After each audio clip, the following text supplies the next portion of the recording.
Hello बच्चों, मैं आपका फिजिक्स एजुकेटर अभिषेक देवोलिया। हम लोग आज यूआरटीएस पेपर डिस्कस करने जा रहे हैं। चलिए स्टार्ट करते हैं क्वेश्चन नंबर 1 से।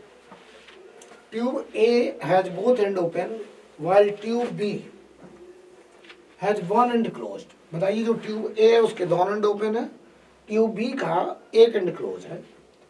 दे आर आइडेंटिकल, ठीक है, यानी कि उनकी लेंथ बराबर है, आइडेंटिकल है। The ratio of fundamental frequency of tube A and B. तो द फंडामेंटल फ्रीक्वेंसी का मतलब बेटा फर्स्ट हार्मोनिक होता है, तो फर्स्ट हार्मोनिक ओपन का और फर्स्ट हार्मोनिक क्लोज्ड का, इनका हमको रेशियो पूछा है। तो बताओ बेटा, ये वाली वैल्यू होगी ओपन में, फर्स्ट हार्मोनिक में V/2L, राइट, और यहां पर होगी बताइए V/4L।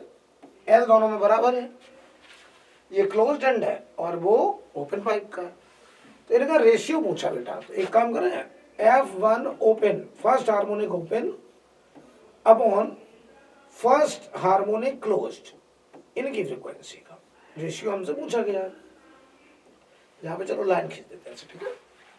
अब आ जाओ बेटा, इन दोनों का रेशियो जरा निकालो, तो V/2L अपॉन V/4L, आंसर 2:1। बहुत सिंपल सा क्वेश्चन हो गया बेटा, 2:1। Question number 2, A pipe of length 85 centimetre is close from one and. One and close pipe है, तो बताओ वन एंड क्लोज पाइप में ओनली ऑड हार्मोनिक्स होते हैं, first harmonic, third harmonic, fifth harmonic, only odd harmonics. Number of possible natural oscillation कह रहा है कितनी बार ऐसा होगा जिसमें एयर कॉलम में, पाइप में फ्रीक्वेंसी 1250 हर्ट्ज 1250 हर्ट्ज से कम होगी। तो मैं मान ले रहा हूं nth हार्मोनिक की फ्रीक्वेंसी NV/4L लेस देन 1250 होना चाहिए, और जहां पे n की वैल्यू आप ऑड नंबर रखेंगे, ऑड इंटीजर, n जो है वो ऑड इंटीजर, ठीक है बेटे। तो जरा बताओ मुझे n इंटू v की वैल्यू बताओ कितनी है, 340। 4L हमको दिया 85 सेंटीमीटर को मीटर में कन्वर्ट करेंगे तो 100 से डिवाइड किया, लेस देन 1250, ठीक है। यहां पे जरा गौर से देखो, n इंटू 340, n इंटू 340 जो ऊपर लिखा है। अच्छा देखो 4 इंटू 85, ये फिर 340 हो गया, बाई 100 को ऊपर कर दे रहा हूं, लेस देन 1250, ये 340 कट गया, यानी n लेस देन 12.5, यानी कि जो n का हार्मोनिक का ऑर्डर होगा वो 12.5 से कम होना चाहिए, यानी कि 1 हो सकता है, थर्ड हार्मोनिक हो सकता है, फिफ्थ हो सकता है, 7th, 9th, 11, 13 हार्मोनिक नहीं होगा। तो कितने हार्मोनिक में ऐसा हो सकता है, 6 बार, तो आंसर होगा 6 टाइम्स, यानी 6 ऐसे हार्मोनिक हमको मिल रहे हैं जिनकी फ्रीक्वेंसी 1250 हर्ट्ज से कम होगी। तो यही पूछा है कि ऐसा कितनी बार हो पाएगा, तो आंसर है 6 बार ऐसा हो सकता है। वो 6 बार मैंने लिख रखे हैं कि first harmonic, third harmonic, fifth harmonic, 7th harmonic, 9th harmonic, 11th, अगला 13 नहीं हो सकता क्योंकि n की वैल्यू 12.5 से कम आनी चाहिए, right. Question number 3, uniform string of length 20 metre is suspended from a rigid support. A short wave pulse is introduced at its lowest end. Start moving up the string, the time taken to reach the support. तो बताओ बेटे, इस support पे wave को पहुंचना है यहाँ से लोअर एंड से, ये वेव ऊपर जा रहा है और इसको ऊपर पहुंचने में टाइम निकालना है। इसकी लेंथ है मान लो L, और वो L हमको दिया गया है 20 मीटर, ठीक। तो पहले तो बताओ, इसमें जो वेव की स्पीड होती थी वो लगातार ऊपर जाने पर स्पीड बढ़ती थी, एक्सेलरेटेड पल्स होता था। क्यों? क्योंकि ऊपर जाने पे टेंशन बढ़ता था, यहाँ टेंशन 0 था और यहाँ टेंशन mg के बराबर था, राइट। अगर मैं कहूँ किसी यहाँ लोअर एंड से x साइड पर, तो बताओ x साइड पर ये रस्सी x लेंथ का हुआ, तो यहाँ पे जो टेंशन होगा वो Tx वो इतने mg के बराबर होगा, और mg बताओ म्यू इंटू एक्स लेंथ का इंटू जी के बराबर। तो यहाँ पे बताओ जो वेव स्पीड होगी वो रूट टी बाई म्यू, तो रूट के अंदर म्यू एक्स जी अपॉन म्यू, ये आ गया रूट एक्स जी, ये आ गई हमारी वेव स्पीड रूट एक्स जी। ठीक है, अब समझो अगर वेव स्पीड आ गई रूट एक्स जी, तो मैं यहाँ पर अगर आपसे कहूँ कि एक्सेलरेशन कितना होगा, तो v into D V by D X. तो देखो एक्सेलरेशन इस वेव का b हो गया रूट एक्स जी, और D V by D X का डिफरेंशिएशन करो रूट जी, और x की पावर हाफ का 1/2 रूट एक्स नीचे आ गया, रूट एक्स से रूट एक्स गया, रूट जी जी हो गया, g/2 आ गया बेटा, जो कि कांस्टेंट आ रहा है। और अगर एक्सेलरेशन कांस्टेंट, तो ये पल्स ऊपर कांस्टेंट एक्सेलरेशन से भाग रहा है, तो पूरा एल लेंथ जाने में कितना टाइम लगेगा, तो ut plus half A T square. अच्छा, ये इक्वेशन ऑफ मोशन हम क्यों लगा ले गए, क्योंकि वेव का एक्सेलरेशन कांस्टेंट आ गया। अगर वेरिएबल एक्सेलरेशन होता तो हम इक्वेशन ऑफ मोशन नहीं लगा सकते थे। तो यहाँ से यहाँ तक एल जाना है, यू देखो जीरो है, क्यों जीरो है, क्योंकि यहाँ टेंशन जीरो है, तो बॉटम पर अगर टेंशन जीरो तो वेव की स्पीड भी जीरो। हाफ ए की वैल्यू g/2 आई है, और टाइम हमको पूछा है, तो ये बेटा 20 है, g 10 है, ये 4 है, तो टी स्क्वायर की वैल्यू 8 आ गई, और टी आ गया बेटा 2√2 सेकेंड। पहला आंसर हो गया, देख लीजिए भाई, ये हमारा आंसर आ रहा है। राइट, क्वेश्चन नंबर 4 की तरफ बढ़ते हैं। Particle is at the end of spring execute SHM with time period T1 2π√m/K1।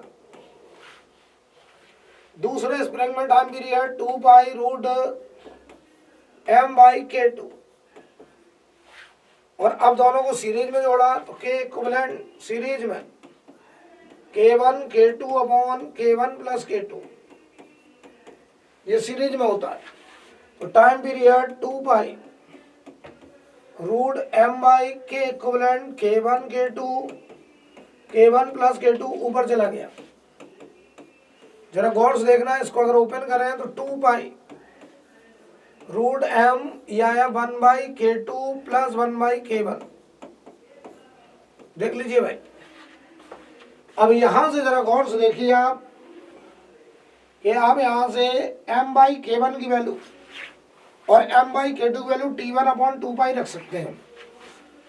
तो टी स्क्वायर बराबर देखो 4π² m बाहर 1/K2 की वैल्यू, तो ये आ गया T1² 2π का होल स्क्वायर, और ये आ गया T2² 2π का होल स्क्वायर।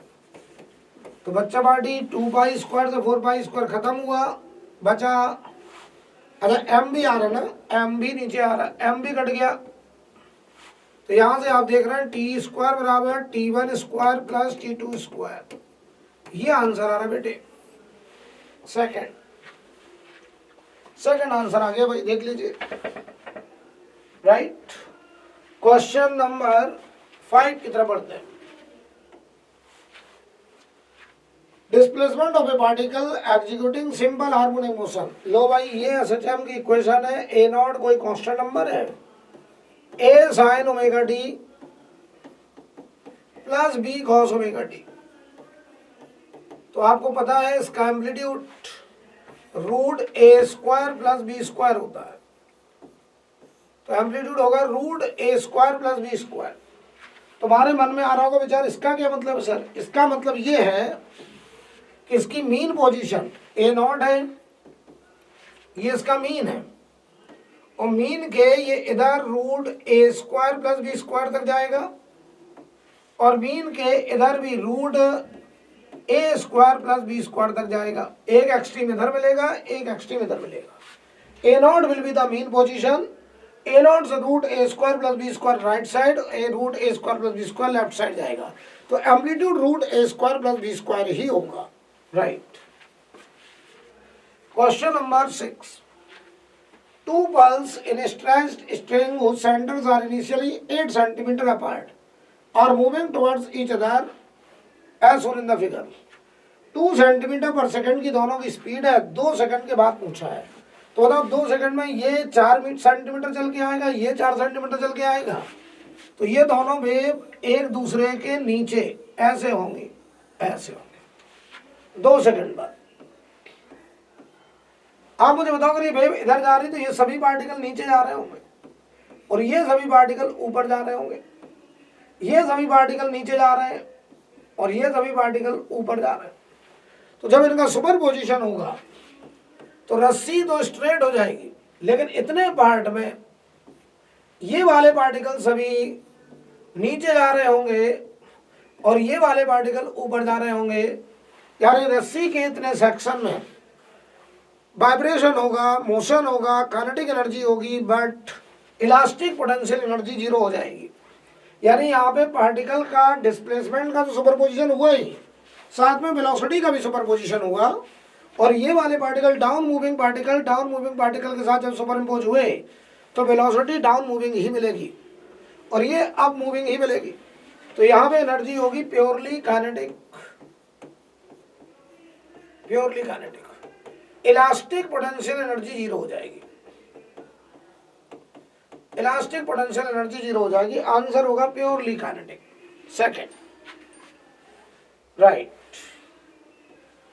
7 नंबर देखो बेटा, ये दोनों पैरेलल है भाई, तो के और के पैरेलल में 2k हो गया, तो ये फोटोग्राफ बच्चा पार्टी ये बन गया और ऐसा कुछ, ये के ये 2k, और अब ये दोनों बताइए सीरीज में हो गए यार, और अगर ये दोनों बताओ सीरीज में हो गए तो के equivalent k into 2k, k plus 2k, तो ये आ जाएगा 2k बाई 3, तो टाइम पीरियड हो जाएगा 2 by root m by k equivalent 2k by 3। Answer एकदम सिंपल क्वेश्चन है।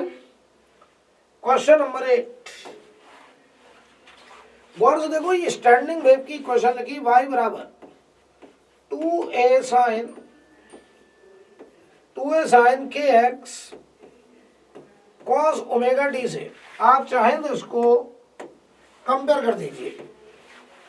तो बताओ k की जगह 2 पाई बाई 3 लिखा है और ओमेगा की जगह 120 पाई लिखा है, 120 पाई, तो वेव स्पीड हो गई ओमेगा बाई के, तो 120 बाई 2 बाई 3, पाई से पाई मैंने काट दिया है, 180 मीटर पर सेकेंड। ये प्रोग्रेसिव वेव की स्पीड थी, और प्रोग्रेसिव वेव में स्पीड रस्सी में रूट टी बाई म्यू होती है।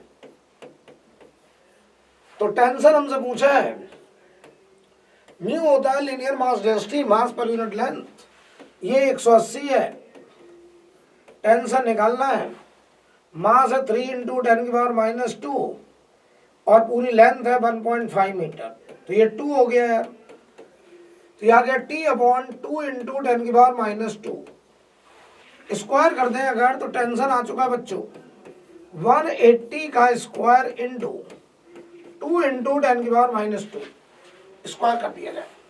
तो बताओ जैसे ही हम स्क्वायर करेंगे,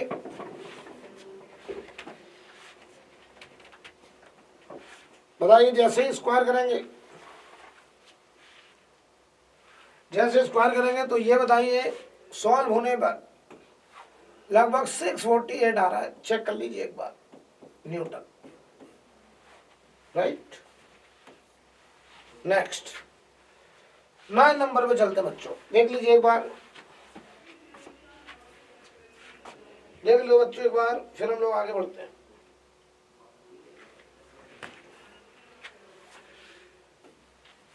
नाइन नंबर पे standing wave are produced in 10 metre long stretch string if the string vibrate in 5 segment, 5 segment का मतलब 5 लूप है और वेव स्पीड इतनी है, फ्रीक्वेंसी पूछा है। तो यार एक बताओ, एक लूप नोड से नोड के बीच की दूरी λ/2 होती है। तो अगर ये रस्सी 5 लूप में ऐसे वाइब्रेट कर रही है तो बताओ ये दूरी λ/2, तो ये बताओ 5 λ/2, 5 λ/2 बराबर रस्सी की लेंथ λ बराबर 4 मीटर। और लैम्डा अगर 4 आ गया तो वेव स्पीड दिया तो फ्रीक्वेंसी बराबर v/λ। तो 20/4 आंसर 5 हर्ट्ज हो जाएगा बेटे, 5 हर्ट्ज आंसर 5 हर्ट्ज होगा। 9 का आंसर 3rd हो जाएगा। राइट, आगे बढ़ते हैं question number 10। A disc of radius r mass m। बता बेटा ये एक डिस्क है, इसको हमने यहाँ पाइवोट कर दिया। ये फिजिकल पेंडुलम, इसका टाइम पीरियड याद करिए, ये इसका सीएम है, ये इसका सीएम है, सेंटर ऑफ मास। जिसका टाइम पीरियड होता था t बराबर 2 I not is the moment of inertia about suspension point, और mg डी इफेक्टिव, और डी इफेक्टिव होता था cm से सस्पेंशन पॉइंट तक की दूरी, जो कि सवाल में यहाँ r है बेटा। तो पहले तो I नॉट बताओ कितना होगा, डिस्क है तो इसके अबाउट cm के about plus parallel axis theorem, तो ये half mr square plus mr square, ये आ गया 3/2 mr स्क्वायर, ये I नॉट आ गया। यहां रख दो जरा 2/रूट के अंदर 3/2 mr स्क्वायर अपॉन mg, और डी इफेक्टिव हो गया यहां से यहां तक की दूरी r। राइट, तो यह आ गया 2/√3r/2g, और यही मोमेंट ऑफ इनर्शिया क्या है, सिंपल पेंडुलम का है। सिंपल पेंडुलम का टाइम पीरियड 2/√L/g होता है, और सेम टाइम पीरियड डिस्क के बराबर है 3r/2g के बराबर बेटे। इसका मतलब L बराबर 3r/2 आ गया आंसर, L आ गया 3r/2। राइट, आगे बढ़ते हैं question number 11। Time period of simple pendulum of infinite length. ध्यान दीजिए, जब भी इनफाइनाइट लेंथ मतलब वो लेंथ जो अर्थ की रेडियस के टक्कर की होती है, उन केसेस में याद करो ओमेगा निकल के आता था रूट के अंदर g times 1/L plus 1/RE, ये रिजल्ट आता था ओमेगा का। और ये बहुत इंपॉर्टेंट स्टेप है उन केसेस के टाइम पीरियड को निकालने के लिए जिनमें लेंथ अर्थ की रेडियस के टक्कर का है, या उसका डबल है, ट्रिपल है, आधा है, इस तरीके के सवाल। तो बताओ लेंथ अगर इन्फिनिटी हो जाए, यहाँ एल को जरा इन्फिनिटी रखो, ओमेगा बराबर रूट के अंदर g/RE, तो टाइम पीरियड 2/y ओमेगा, तो 2/√RE अर्थ का रेडियस बाई g, और ये होता था 84.6 मिनट। तो आंसर फर्स्ट होगा बेटे। ये बड़ा फेमस सवाल है, बड़ा स्टैंडर्ड क्वेश्चन है। 12 number, two oscillating simple pendulum with time period t and 40/4 are in phase at a given time. They are again in phase after elapse of time. ठीक है, तो बताइए कितने टाइम के बाद ये दोनों सेम फेज में आएंगे। तो क्वेश्चन देखो, जो मैंने आपको मैजिकल सर्कल, जादुई सर्कल बताया था, उसमें ऐसे दोनों सेम फेज में थे, ऐसे ऑसिलेट करते थे। तो मैं देखो जिसका टाइम पीरियड कम है वो फास्ट है, और जिसका टाइम पीरियड ज़्यादा वो स्लो है। तो एक आगे निकल जाएगा और एक पीछे से घूम के आ रहा है। तो कितने टाइम के बाद दोनों दोबारा से सेम फेज में आएंगे? तो सेम फेज में तभी आएंगे जब दोनों के घूमने के एंगल का डिफरेंस 2 पाई होगा। तो आप लिखेंगे कि सर एक घूमा एंगल θ1, अच्छा ये फास्ट घूम रहा देखो, तो ये जल्दी घूम रहा होगा, तो θ1 माइनस θ2 का डिफरेंस 2 पाई होना चाहिए, सेम फेज में आ जाएगा। अब θ1 क्या होगा, ω1 इंटू टी, ये ω2 इंटू टी बराबर 2 पाई, ω1 हो जाएगा 2 pi by time period T into T, 2 pi by time period 5t/4 into T बराबर 2 पाई, 2 पाई से 2 पाई गया। यहां बताओ T Y capital T minus T Y capital T minus इधर बच रहा 4t/5 टी बराबर 1, एलसीएम 5t, तो 5 माइनस 4 स्मॉल टी बराबर 1, स्मॉल टी आ गया बेटा 5t, ये आंसर है। वो हमसे इसके बाद कहते हैं कि तो अगली बार सेम फेज में कब आएंगे, तो आप इसी θ1 माइनस θ2 को 4 पाई कर दीजिए, उसके अगली बार 6 पाई कर दीजिए, यानी हर 2 पाई फेज डिफरेंस के बाद सेम फेज देखने को मिलेगा। राइट, आगे बढ़ते हैं। टोटल एनर्जी बताओ एसएचएम में ई है। अच्छा, जो टोटल एनर्जी एसएचएम में है ई, यही काइनेटिक एनर्जी मैक्सिमम होगी मीन पर, और ये होती थी हाफ एम वी मैक्सिमम का स्क्वायर, तो ये आएगा half M V maximum A square omega square. अब हमसे कह रहे हैं कि बताओ डिस्प्लेसमेंट हाफ ऑफ एम्पलीट्यूड पर x बराबर a बाई 2 पर, हमसे कह रहे हैं बताइए काइनेटिक एनर्जी, तो k बराबर half M we square, half M we square A square omega square, या एक काम करो इसको आप ऐसे लिखिए, हाफ एम वी, वी बराबर omega root A square minus x square होता था, तो ये ओमेगा स्क्वायर ए स्क्वायर माइनस एक्स की जगह ए बाई 2 है, तो ये 3/4 बचा, तो ये देखो 3/4 into half M omega square ए स्क्वायर, ये नंबर पूरा बेटा ई लिखा है, that is the 3/4 of E answer. ये आंसर बेटे देख लीजिए भाई। Question number 14, 3 sound wave of equal amplitude have frequency, they are superimposed to give beats, number of beats produced, तो बताओ जल्दी से न्यू -1 और न्यू में जो बीट फ्रीक्वेंसी होगी वो डिफरेंस 1 का आ रहा है, इसका मतलब 1 सेकंड में एक बार हमको मैक्सिमम इंटेंसिटी का साउंड रिसीव होगा, तो 1 सेकंड में एक बार मान लो 1 सेकंड के बाद मिला, अगली बार न्यू और न्यू प्लस 1 में फिर डिफरेंस 1 का है, तो बीट फ्रीक्वेंसी 1, तो अगली बार फिर से हमको 1 सेकंड में एक बार मैक्सिमम इंटेंसिटी का साउंड सुनाई दिया। जब इन दो का सुपरपोजिशन हुआ तो यहाँ डिफरेंस 2 का है, यानी 1 सेकंड में मैक्सिमम साउंड, मैक्सिमम इंटेंसिटी का साउंड 2 बार सुनाई देगा, एक बार t बराबर 0.5 पर और एक बार t बराबर 1 सेकंड पर, 2 बार सुनाई देगा।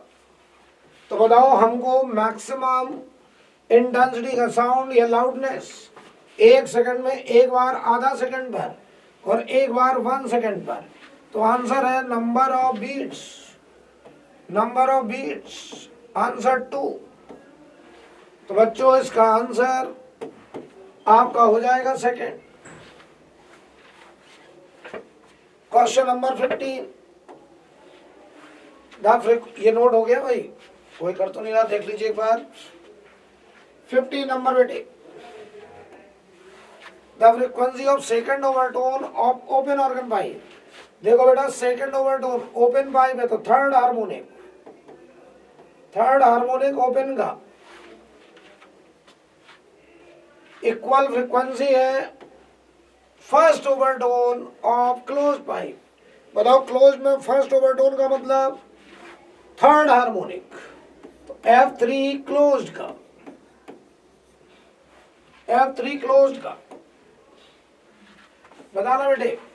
तो F3 ओपन का 3V/2L open, 3V/4L close, 3V से 3V गया तो L open upon L close, 4/2 answer 2:1,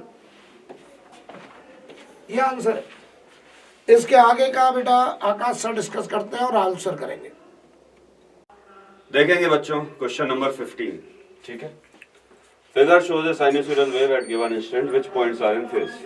तो यार वो पॉइंट्स फेज में होंगे, सेम फेज में होंगे, जिनके बीच जो सेपरेशन है वो लैम्डा होगा, राइट।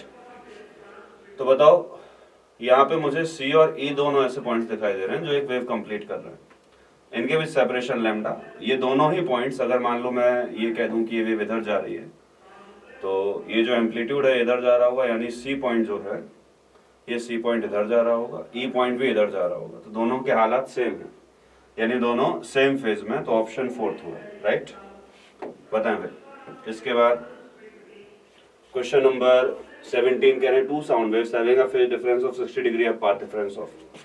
तो बताओ पाथ डिफरेंस और फेज डिफरेंस के बीच relation delta phi equal to 2 pi by lambda into delta X, यानी बताइए ये हो गया 2 pi by lambda into delta X, और डेल्टा फाई कितना था, पाई बाई 3, ठीक। तो बताओ डेल्टा एक्स कितना हो गया, लैम्डा बाई 6, यानी ऑप्शन हो गया तुम्हारा तीसरा बच्चों, राइट।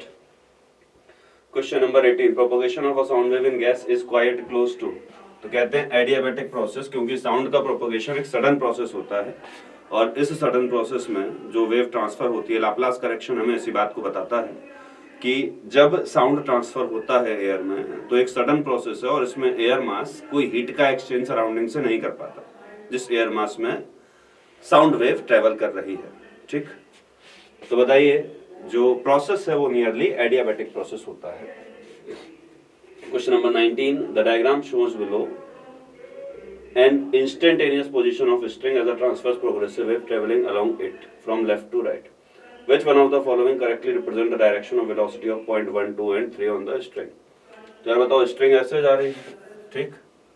तो आपको अगर याद हो तो पॉइंट की वेलोसिटी अगर हम लिखते हैं तो लिखते हैं minus times slope into wave velocity, right. तो बताओ जहां पे स्लोप नेगेटिव, वेव वेलोसिटी तो यहाँ पे पॉजिटिव है क्योंकि ऐसे जा रहा है लेफ्ट टू राइट, ठीक। तो जहां पे स्लोप पॉजिटिव वहां पे वेव की वेलोसिटी नेगेटिव, और जहां पे स्लोप नेगेटिव वहां पे वेव की वेलोसिटी पॉजिटिव। तो देख ले भाई, यहाँ पे जब आप स्लोप निकालेंगे तो एंगल थीटा 90 डिग्री से कम है, तो अगर थीटा 90 डिग्री से कम है तो बताओ टेन थीटा पॉजिटिव है, और टेन थीटा पॉजिटिव है यानी स्लोप पॉजिटिव है, तो वेलोसिटी नेगेटिव होगी यानी नीचे, ठीक। सिमिलरली यहाँ पे देखोगे तो यहाँ पे एंगल ऑब्ट्यूस बनेगा, तो यहाँ पे थीटा 90 से ज्यादा, तो थीटा 90 से ज्यादा तो बताओ स्लोप नेगेटिव तो वेलोसिटी पॉजिटिव। और सिमिलरली यहाँ पे देखोगे तो यहाँ भी इसकी तरह स्लोप थीटा 90 डिग्री से कम है, तो यहाँ भी बताइए स्लोप पॉजिटिव तो वेलोसिटी नेगेटिव, यानी ऑप्शन चौथा हो गया, राइट। यहाँ भी पार्टिकल नीचे जा रहा होगा। 20, two strings of copper are stressed to same tension. If their cross section area are in ratio 1:4, then respective wave velocity will be. Velocity लिखते हैं under root of T Y mu या under root of T Y rho into S, जहाँ पे S है surface area, ठीक। तो V1 लिखोगे under root of T Y rho into S, T Y rho into S1, ठीक। और V2 लिखोगे under root of T Y rho into S2, दोनों को कर दीजिए डिवाइड, ठीक। तो V1 बाई V2 हो गया क्या, under root of S2 S1, यानी बताइए इसका रेशियो था 1:4, तो हो जाएगा अंडर रूट ऑफ 4:1 यानी कि 2/1, ठीक। तो ऑप्शन कौन सा हो गया, दूसरा। 21, if two waves of amplitude A produce a resulting wave of amplitude A, then phase difference between them will be. तो बताओ एम्पलीट्यूड ए नेट आप लिखते हैं क्या, under root of A1 square plus A2 square plus 2A1 A2 cos phi, right. तो बताओ जरा कह रहे हैं रिजल्टेंट भी ए हो और ये दोनों भी ए है, ठीक। तो ये बन गया A square plus 2a² cos phi. तो स्क्वायर कर दीजिए तो बनेगा ए स्क्वायर बराबर A square plus 2a² cos phi, right. तो बताओ ए स्क्वायर से ए स्क्वायर गया और ये ए स्क्वायर तो वैसे कॉमन आ जाएगा, तो बचेगा minus a square equal to 2a² cos phi, right. A square से ए स्क्वायर गया, कॉस फाई की वैल्यू आ गई -1/2, फाई आ गया 120 डिग्री, राइट। यानी ऑप्शन हो गया तुम्हारे पास तीसरा। क्वेश्चन नंबर 22 कह रहे हैं wave pulse traveling in string is reflected from a rigid wall to which string is tied as shown in figure. For this situation, two statements are given below. The reflected pulse will be in same orientation of incident pulse due to phase change of pi radians. During the reflection, the wall exert a force on string in upward direction. तो यार देखो, जब ये string यहाँ पे जा रही है, तो जैसे ही ये string इस wall के नजदीक पहुंचेगी, तो समझेंगे जरा। जब स्ट्रिंग वॉल के नजदीक पहुंचेगी, ये जो डिस्टरबेंस है ये वॉल के नजदीक पहुंचेगा तो क्या होगा। तो बताओ जब ये डिस्टरबेंस वॉल के नजदीक पहुंचेगा तो वॉल पे जो ये पॉइंट है, इस पॉइंट पे बताइए, इस पॉइंट पे ये जो स्ट्रिंग है, स्ट्रिंग ने फोर्स लगाया होगा इस पॉइंट पे ऊपर। तो बताओ स्ट्रिंग ने वॉल को दिया होगा एक्शन, ठीक। ये एक्शन है बाई स्ट्रिंग। तो बताओ वॉल ने दिया होगा रिएक्शन। ये जो रिएक्शन है ये रिएक्शन होगा बाई वॉल, राइट। तो रिएक्शन आएगा नीचे। तो बताओ जब रिएक्शन नीचे आएगा यानी ये वाला स्टेटमेंट गलत होता, राइट। क्या बताएं इसके बाद, आपसे कह रहे हैं रिफ्लेक्टेड पल्स सेम फेज में होगी। तो यार तुम ही बताओ, जब रिएक्शन नीचे आया तो रिफ्लेक्टेड वेव नीचे बन गई, यानी फेज चेंज पाई का होगा, ठीक। तो नीचे बनेगी, सेम साइड पे नहीं बनेगी, यानी ओरिएंटेशन गलत है। तो बताइए चौथा, ठीक।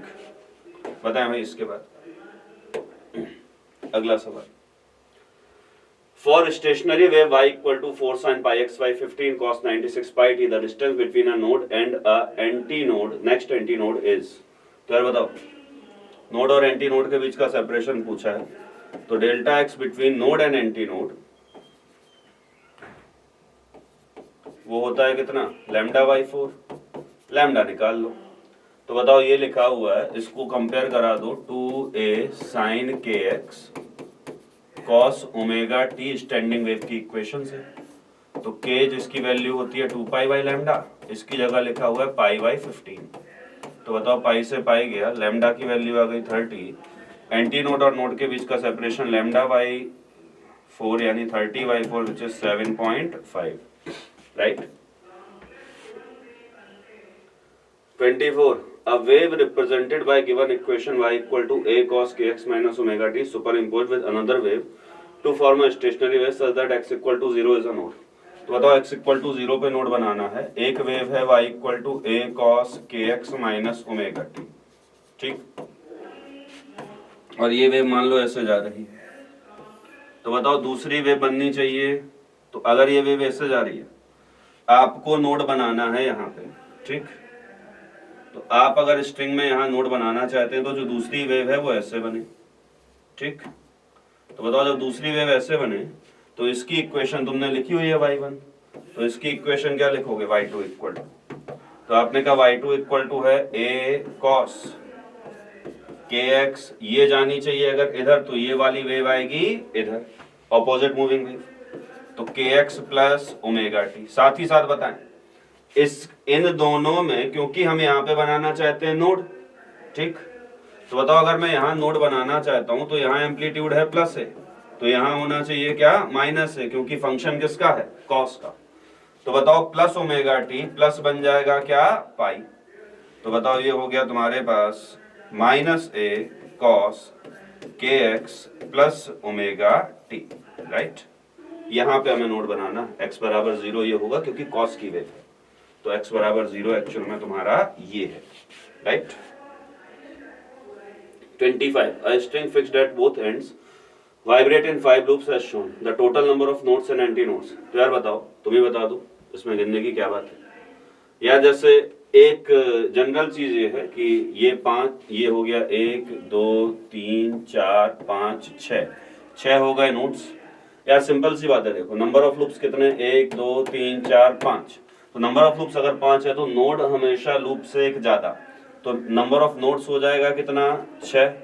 और बताइए एंटी नोड कितना, तो आपने कहा जितने लूप उतने एंटी नोड, तो एंटी नोड हो जाएंगे कितने, 5। ऑप्शन हो गया दूसरा, राइट।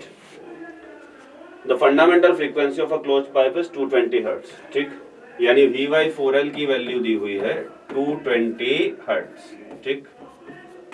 बताओ तुमसे क्या कह रहे हैं कि जब क्लोज्ड पाइप था लेंथ इसकी कितनी थी, L, और फ्रीक्वेंसी है 220 hertz. 1/4 of pipe is filled with water, तो बताओ 1/4 अगर वाटर से फिल कर दिया तो 3L/4 बचा, ठीक। The frequency of first overtone of pipe, तो बताओ अब यहाँ पे फर्स्ट ओवरटोन की फ्रीक्वेंसी लिखनी है। तो फर्स्ट ओवरटोन का मतलब है पाइप एक एंड पे क्लोज है, तो इसके लिए फर्स्ट ओवरटोन का मतलब है थर्ड हार्मोनिक, राइट। तो यार एक बात बताओ, यहाँ पे जो फ्रीक्वेंसी हो जाएगी वो हो जाएगी 3V/4L, ठीक। और यहाँ L कितना है अब, 3L/4, राइट। ये मामला है। तो बताओ ये हो गया तुम्हारे पास 4 से 4 गया और 3 से 3, तो ये V/L हो जाएगा। तो मैं V/4L दिया हुआ 220, तो V/L हो गया कितना, 880। तो बताओ ये हो गया तुम्हारे पास 880 हर्ट्ज, राइट। यानी ऑप्शन हो गया तुम्हारा बच्चों तीसरा। Question number 27। An open pipe of length 33 centimetre resonates at a frequency of 1000 hertz, the mode of vibration is। तो यार बताओ, ओपन पाइप है तो ओपन पाइप में फंडामेंटल फ्रीक्वेंसी कितनी होगी, V/2L। V है तुम्हारा कितना, 330 अपॉन 2 टाइम्स L कितना, 33, यानी 0.33। तो बताओ ये आ जाएगा तुम्हारे पास 500 फंडामेंटल फ्रीक्वेंसी। तो बताओ जब F' 1000 है तो यानी फंडामेंटल फ्रीक्वेंसी का 2 टाइम्स, यानी बताओ नंबर ऑफ हार्मोनिक कौन सा हो गया, सेकंड। तो ऑप्शन हो गया दूसरा, right. 28 an unknown frequency x produces 8 beats per second with a frequency of 250 hertz and 12 beats per second with 270 hertz, then x is। तो बताओ जरा x की कितनी वैल्यूज पॉसिबल है। तो देखो 250 से अंतर कितने का है, 8 का। तो बताओ जो अननोन फ्रीक्वेंसी हो सकती है x, वो या तो हो सकती है 250 + 8 यानी 258, या बताइए x की वैल्यू हो सकती है 250 - 8 यानी 242, राइट। सिमिलरली एक केस यहां से बना के देखें कि अगर 272 हो तो इसके साथ 12 का डिफरेंस है, राइट।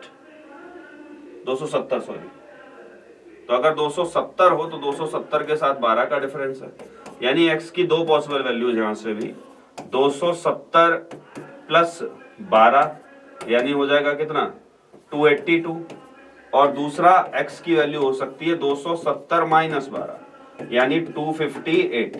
क्या बताओ जो 258 है यही इन दोनों से आपको बीट फ्रीक्वेंसी दे सकती है कितनी, 250 से 8 और 270 से 12। तो आंसर हो गया तुम्हारा 258 हर्ट्ज, राइट। क्वेश्चन नंबर 29 कह रहे हैं two tuning forks have frequency 300 and 384 hertz when they are sounded together they produce 4 beats, right. तो f बीट तो हमें दिया हुआ है 4 हर्ट्ज।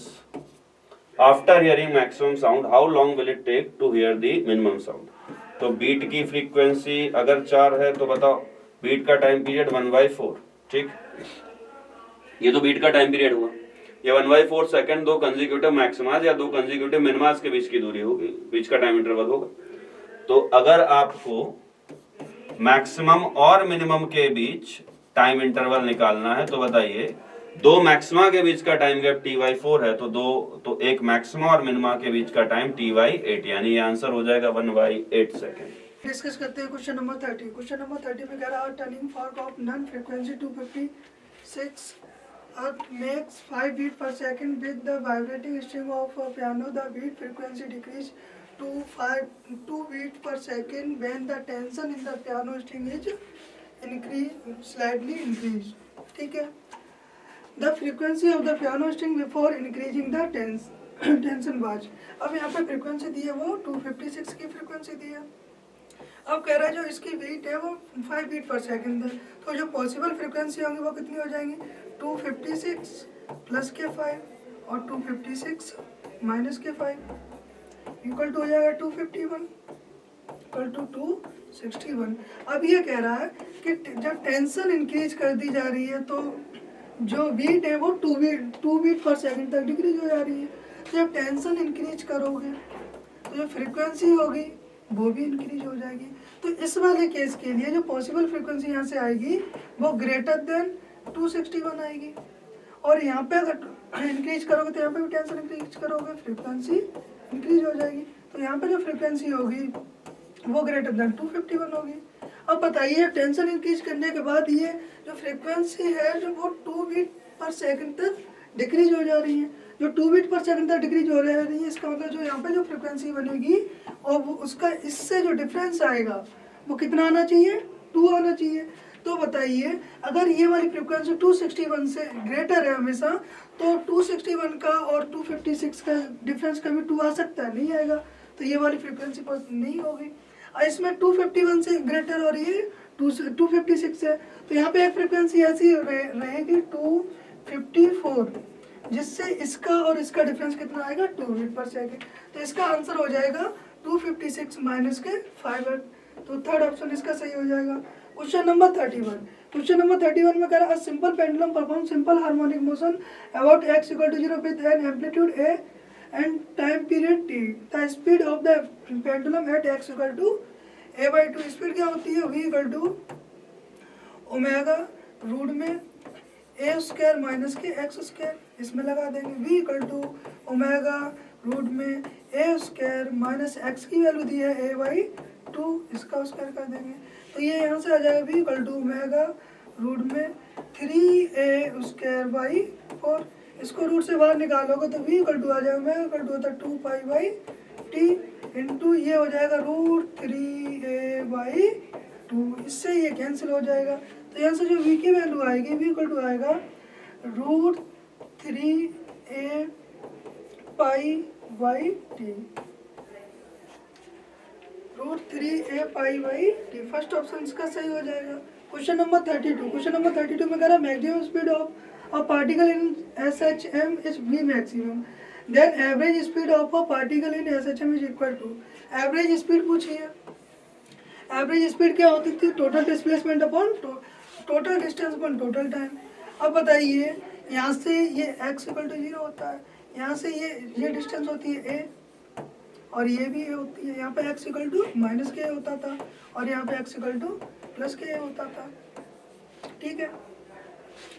और ये यहाँ से लेके यहाँ तक पूरा एक साइकिल कंप्लीट करने के लिए जो टी होता था, टाइम होता था, उसको बोलते थे टाइम पीरियड. तो बताइए यहाँ पे एवरेज स्पीड होगी v एवरेज होगी वो कितनी है टोटल डिस्टेंस कितनी हो जाएगी. एक इधर जाएगा 2a हो जाएगा, फिर इधर आके जब यहाँ से चलना स्टार्ट करेगा यहाँ से ऐसे जाएगा, फिर ऐसे आएगा, फिर ऐसे जाएगा. तो टोटल कितना चला 4a. तो total distance upon total time में कितना हो जाएगा t. ठीक है. ओमेगा = होता था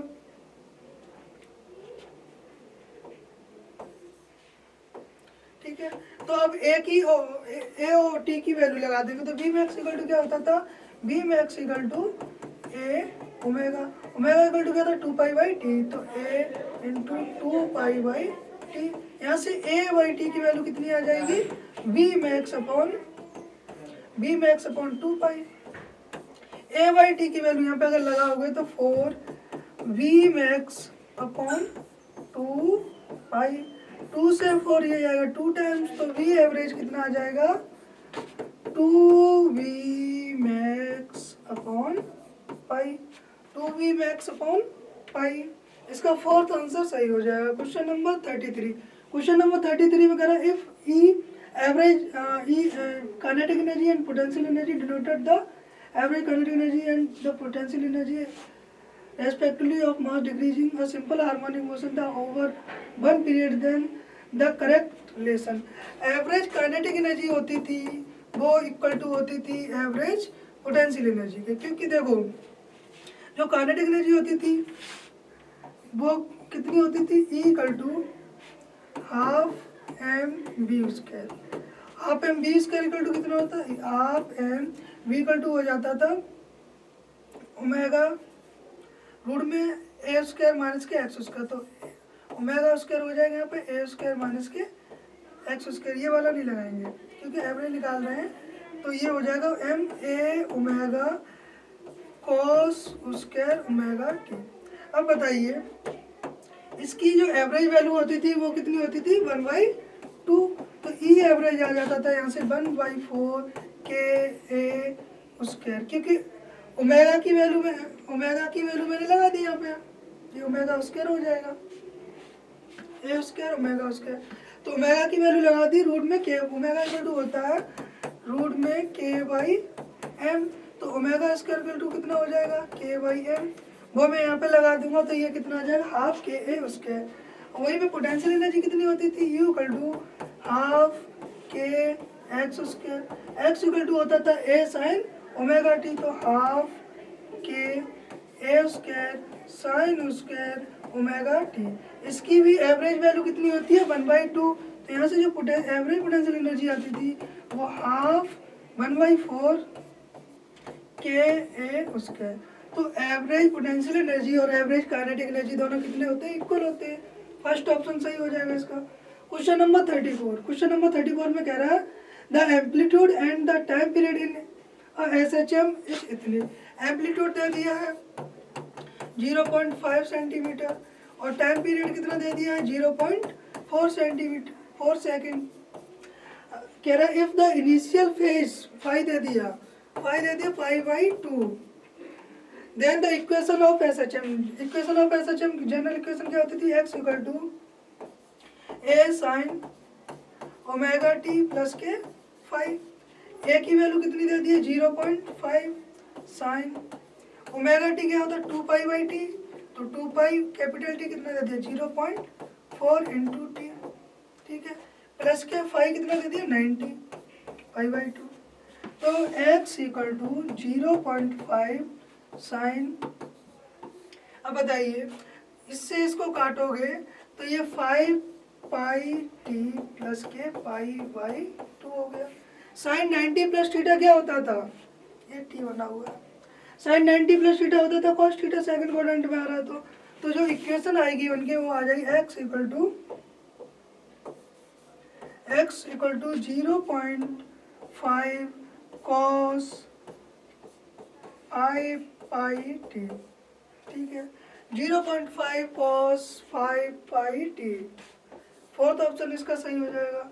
क्वेश्चन नंबर 35 में कह रहा है the displacement equation of a particle is इतने, the amplitude and maximum velocity will be respectively, तो x इक्वल टू दिया हुआ, तो x इक्वल टू इसको लिख सकता हूँ 3 साइन 2t प्लस के 4 साइन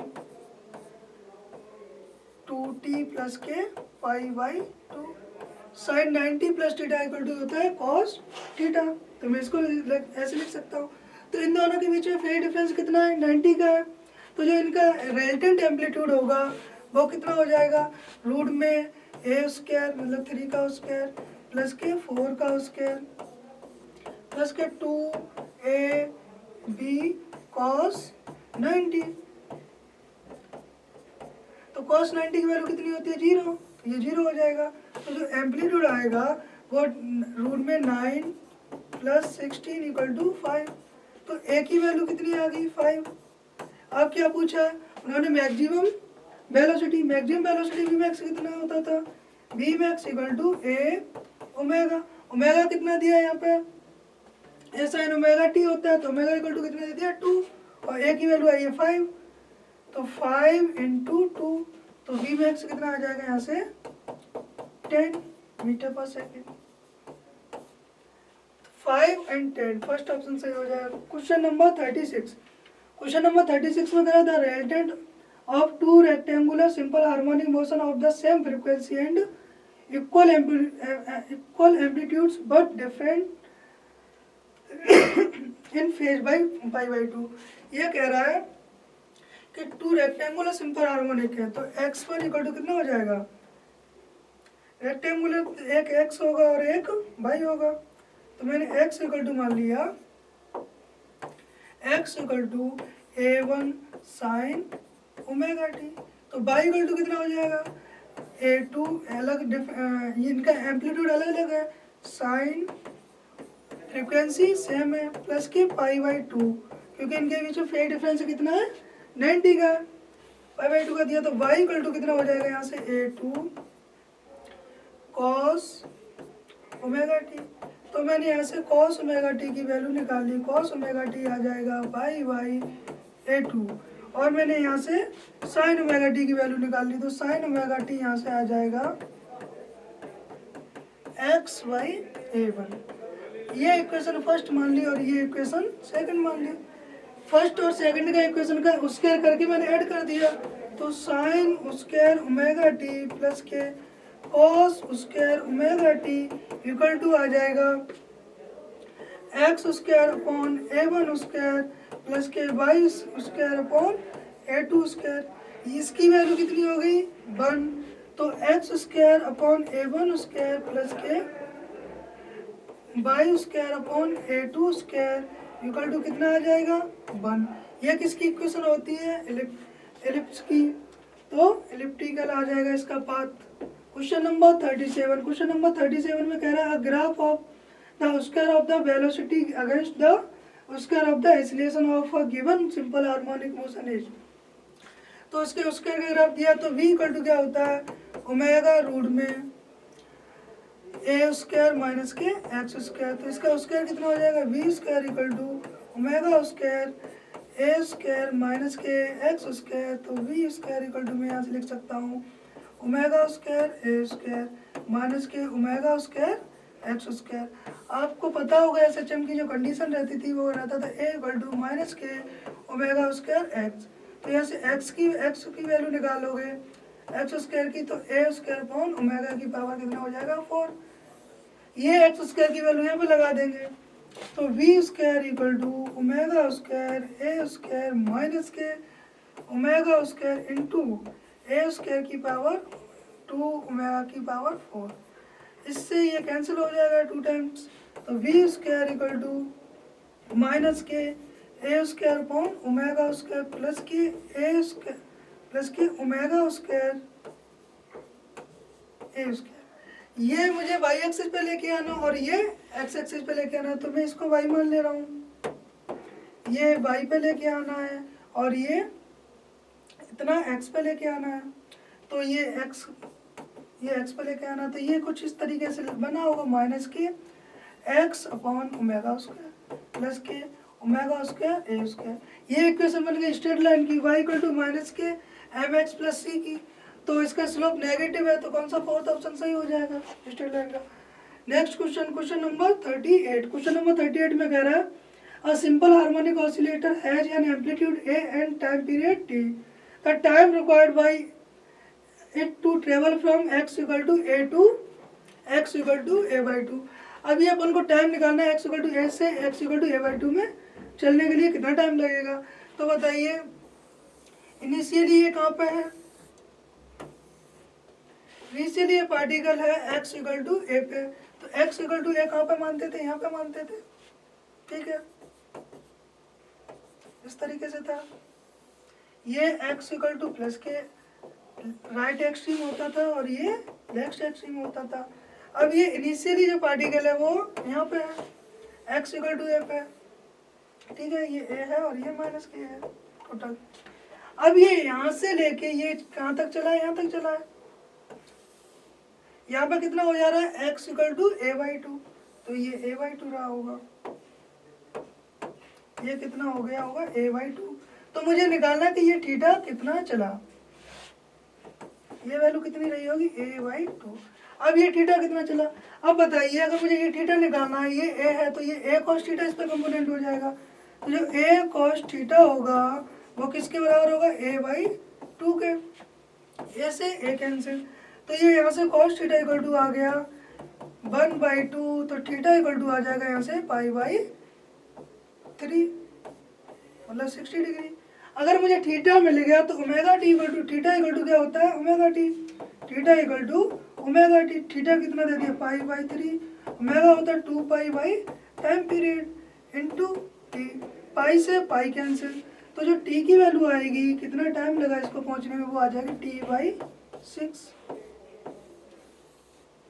t/6। फर्स्ट ऑप्शन इसका सही हो जाएगा। क्वेश्चन नंबर 39, क्वेश्चन नंबर 39 में कह रहा है a particle start ascending from the mean position, its amplitude is a and time period is t, at the time when its speed is half of the maximum speed।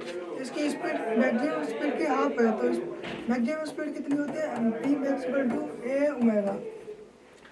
तो general speed का formula कितना होता है v equal to omega root में a square minus k x square. तो ये दे दिया a omega by 2 equal to omega root में a square minus k x square, omega से ओमेगा कैंसिल हो जाएगा, इसका स्क्वायर कर दे रहे तो a square by 4 equal to a square minus k x square, तो x स्क्वायर इक्वल टू हो जाएगा a square minus k a square by 4। तो यहाँ से x स्क्वायर इक्वल टू आ गया 3a स्क्वायर बाई 4, तो x इक्वल टू आ जाएगा √3a by 2, √3a/2। Third option सही हो जाएगा। क्वेश्चन नंबर 40, क्वेश्चन नंबर 40 में कह रहा है अ particle executing simple harmonic motion has a time period of 4 second, capital T दे दिया। After how much interval of time from t equal to 0 will it displacement be half of its amplitude. ये कह रहा कितने time बाद इसके displacement होगा उसके एम्पलीट्यूड का आधा हो जाएगा। ठीक है, तो एम्पलीट्यूड का फॉर्मूला कितना होता है x equal to a sine omega T. अब ये कह रहा है a/2 हो जाना चाहिए, तो a/2 equal to a sine omega t. ये a से a कैंसिल हो जाएगा, तो ओमेगा टी इक्वल टू कितना आ जाएगा, omega T equal to π/6। Sine 30 आया, साइन 30 की वैल्यू कितनी होती है π/6, तो t equal to t into omega कितना होता है 2π capital t equal to π/6, pi से पाई कैंसिल हो जाएगा, तो t इक्वल टू आ जाएगा कैपिटल T/12, कैपिटल टी की वैल्यू दी है 4/12, तो टाइम आ जाएगा जब इसका एम्पलीट्यूड आधा होगा तो कितना आ जाएगा 1/3 second, 1/3 second. Question number 41, question number 41 में कह रहा था displacement x as a function of time t of simple harmonic motion is represented by. जो इक्वेशन होती थी वो होती थी SHM equation a equal to minus के ओमेगा स्क्वायर x। a को अगर डिस्प्लेसमेंट के फॉर्म में लिखोगे तो d square x upon dt का स्क्वायर, क्योंकि डिस्प्लेसमेंट का जब 2 बार डिफ्रेंशिएशन करते थे तो क्या आता था एक्सीलरेशन। इसको मैं अगर इधर लेके आ जाऊंगा तो plus omega square x equal to 0, ये इक्वेशन होनी चाहिए। तो इसमें ऑप्शन नंबर 4 तो हो जाएगा सही, क्योंकि यहाँ पे माइनस आ रहा है इसलिए गलत है, यहाँ पे x स्क्वायर आ रहा है गलत है, यहाँ पे डबल डिफरेंशिएशन होना चाहिए था इसलिए गलत है, और तो ये करेक्ट इक्वेशन कौन सी हो जाएगी 4th। Question number 42, question number 42 में कह particle execute simple harmonic motion with a frequency है, the frequency with which its kinetic energy. तो काइनेटिक एनर्जी का फॉर्मूला होता था हाफ mv स्क्वायर। ठीक है, अब बताइए v इक्वल टू कितना होता है a omega cos omega T, तो यहाँ पे कितना हो जाएगा half m into a square omega square cos square omega T. तो काइनेटिक एनर्जी यहाँ से आ जाएगी ओमेगा इक्वल टू क्या लगा सकते हो रूट में k/m, तो k square omega equal to होता है रूट में k/m, तो इसको डायरेक्ट लिख सकते हो हाफ k a स्क्वायर। अब cos square omega T, cos square omega T आपने पढ़ा होगा कॉस 2 थीटा इक्वल टू होता है 2 कॉस स्क्वायर थीटा माइनस के 1, तो cos square theta equal to आ जाएगा यहाँ से 1 प्लस के कॉस 2 थीटा बाई 2। ये वाला इक्वेशन यहाँ पे कॉस स्क्वायर थीटा की जगह पे ये लगा सकते हैं, तो यहाँ लगा सकते हैं 1 प्लस के कॉस 2 ओमेगा टी बाई 2। तो यहाँ से काइनेटिक एनर्जी का जो फॉर्मूला आ जाएगा वो हो जाएगा के ए स्क्वायर बाई 4 प्लस के A square by 4 cos 2 omega T. अब देख सकते हो यहाँ पे जो फ्रीक्वेंसी है, यहाँ पे फ्रीक्वेंसी कितनी थी ओमेगा, लेकिन यहाँ पे कितनी फ्रीक्वेंसी हो गई 2 ओमेगा। यहाँ पे ओमेगा था तो यहाँ पे 2 ओमेगा होगा, एंगुलर स्पीड 2 टाइम्स होगी तो फ्रीक्वेंसी भी 2 टाइम्स हो जाएगी, क्योंकि ओमेगा इक्वल टू कितना होता है 2 पाई एफ। फ्रीक्वेंसी डायरेक्टली प्रोपोर्शनल होती है ओमेगा की, तो थर्ड ऑप्शन इसका सही हो जाएगा। क्वेश्चन नंबर 43, क्वेश्चन नंबर 43 में कह रहा है the total mechanical energy of a spring mass system is simple harmonic motion is equal to half M omega square A square. ठीक है, अब ये कह रहा है suppose the oscillating particle is replaced by another particle of double the mass while the amplitude a remains the same। a equal to कितना दे दिया है, कांस्टेंट दे दिया है, और जो मास है m2 कितना दे दिया है 2m, डबल मास कर दिया है। तो पहले तो इसको देखो ये कांस्टेंट है और ये कांस्टेंट, ये चेंज कर दिया, लेकिन इसके बारे में कुछ नहीं बोला है, तो अपन इसको ओमेगा को a और m के फॉर्म में ही कन्वर्ट कर देंगे। तो ओमेगा इक्वल टू कितना होता है रूट में k अपॉन m, तो e इक्वल टू हो जाएगा हाफ m रूट में k अपॉन m का स्क्वायर इंटू ए स्क्वायर। अब यहाँ m से m कैंसिल हो जाएगा, तो e इक्वल टू कितना आ जाएगा हाफ k a स्क्वायर। अब बताइए ये मास पे डिपेंड कर रही है, एनर्जी नहीं कर रही है, और ए कितना दे दिया कांस्टेंट, और के तो कांस्टेंट होता ही है, तो एनर्जी में क्या कोई चेंज आएगा नहीं आएगा, तो रिमेन ई की ई ही रहेगी।